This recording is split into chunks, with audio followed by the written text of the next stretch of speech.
Olá e boas-vindas a mais um conteúdo do The Foundry da Ford College. Hoje a gente vai dissecar um componente que é literalmente o coração da arquitetura de alta velocidade da Solana. Estamos falando do Turbine, o protocolo de propagação de blocos. Se já bateu aquela curiosidade sobre como uma rede consegue pegar dados super pesados e espalhar para milhares de computadores no mundo todo em uma fração de segundo, bom, este material explicativo foi feito exatamente para responder isso. Então, vamos mergulhar direto nas engrenagens dessa máquina fantástica. Para começar, pensa no seguinte contraste na hora de transferir dados pela internet. De um lado, a gente tem a transferência monolítica. É aquela tentativa de enviar um arquivo gigantesco de 10 megabytes de uma vez só para centenas de máquinas. O resultado? O sistema simplesmente engasga, a rede sofre um colapso e tudo para. Não tem jeito. Do outro lado, temos a abordagem do Turbine. Ele quebra essa pedra gigante em milhares de pacotes minúsculos que fluem livremente, em paralelo. É como água passando por uma rede imensa de canos fininhos. É uma mudança total de paradigma, trocando aquele caos de um gargalo gigante por um fluxo fracionado super elegante. E aqui está o nosso roteiro de hoje. Primeiro, vamos entender o gargalo de dados, em seguida, a solução Turbine.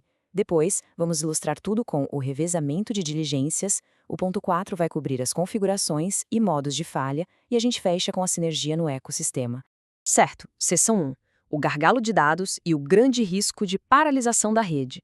Olha só, antes de focar na cura, a gente precisa entender muito bem a doença, certo? O tal do gargalo acontece quando tentamos enviar um bloco completo e super pesado para um monte de validadores ao mesmo tempo. Isso satura o uplink, que é a conexão de saída, causando um atraso enorme na propagação. E por que isso importa tanto? Lembra que o ambiente de execução paralelo da Solana, o C-Level, depende de ter os dados disponíveis ali, na hora. Se os validadores ficam de braços cruzados esperando um bloco gigante terminar o download, a gente cria uma pressão reversa. A execução trava, os slots atrasam e, no fim das contas, a rede perde toda a sua velocidade.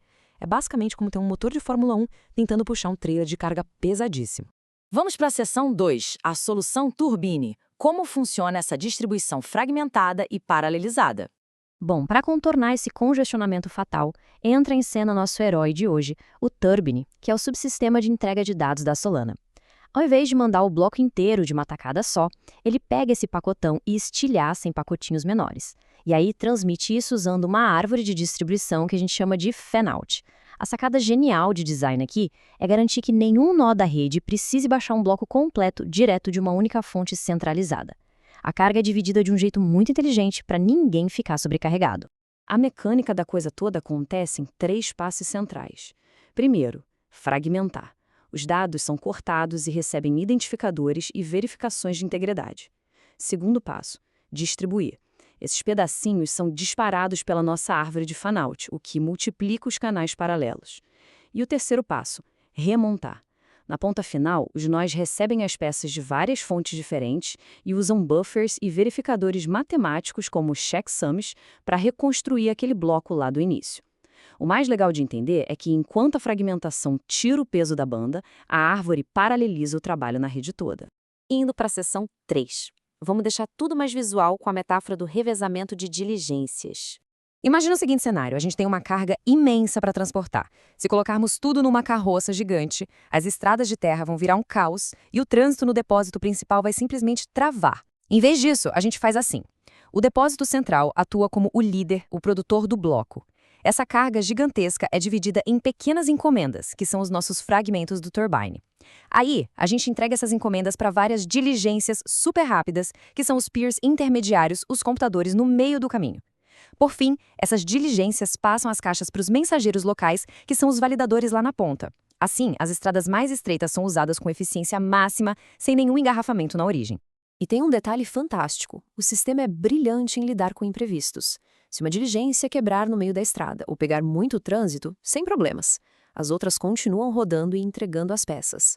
Como a rota é totalmente inteligente, quem recebe os dados lá no final vai montando a carga original com as caixas que chegam primeiro, independentemente de qual fonte veio. É isso que garante que a rede literalmente nunca pare por conta de uma falha em um ponto isolado. Seção 4. Configurações e modos de falha, ou, como a gente gosta de chamar, ajustando as válvulas operacionais. Na engenharia de sistemas reais, sempre tem algum buraco na estrada. Então, é fundamental saber como ajustar essas válvulas. A gente tem parâmetros práticos que ditam o ritmo da coisa. Por exemplo, o tamanho do fragmento. É um equilíbrio bem fino. Pedaços muito pequenos aumentam o paralelismo, mas vão exigir bem mais da CPU. O grau de fan-out, que é a abertura da nossa árvore, diminui a carga lá na fonte, mas aumenta o total de transmissões na rede. A sobreposição é o nosso nível de redundância. Jogar pacotes extras no sistema aumenta a resiliência caso algo se perca, mas, claro, gasta mais dados. E, por último, o timeout, que é o limite de espera. Tempos mais curtos evitam atrasos longos, mas podem disparar muitos pedidos de reparo se a rede estiver instável. Agora, falando especificamente de redes instáveis, o grande trunfo aqui é o reparo local. Imagina que um computador no meio da rede cai e um pacote não chega. O validador não vai fazer o caminho todo de volta até o depósito central, o líder, para pedir tudo de novo. Fazer isso recriaria o mesmíssimo gargalo que a gente queria evitar. Em vez disso, ele simplesmente bate na porta dos vizinhos mais próximos e diz: "Ei, me passa só aquela pecinha específica que faltou?" O tráfego continua local e a eficiência da rede permanece intacta. Chegamos à seção 5.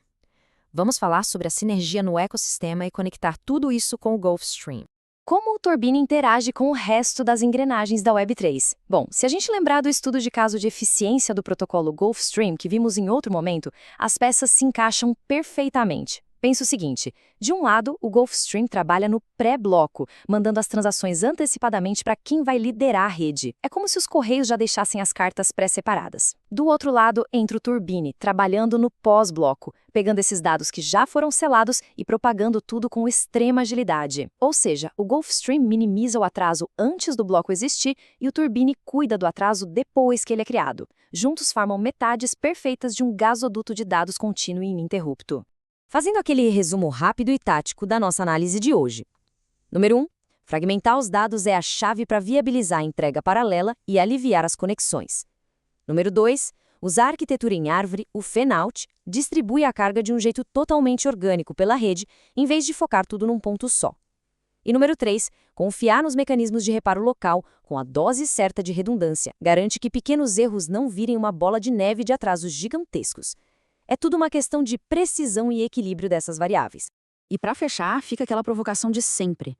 Como a evolução da topologia pode otimizar ainda mais esse revezamento no futuro? Conforme as redes globais vão evoluindo, a arte de rotear dados fica num nível de sofisticação cada vez maior. A ideia com esta análise foi justamente esclarecer a mágica da distribuição de dados sem tirar o brilho da sua engenharia. Para explorar as raízes desse conceito e mergulhar de cabeça em muitos outros conteúdos fundamentais de Web3, o caminho é acessar o portal forge.college. Muito obrigada por acompanhar mais esse estudo com a Forge College e a gente se vê na próxima.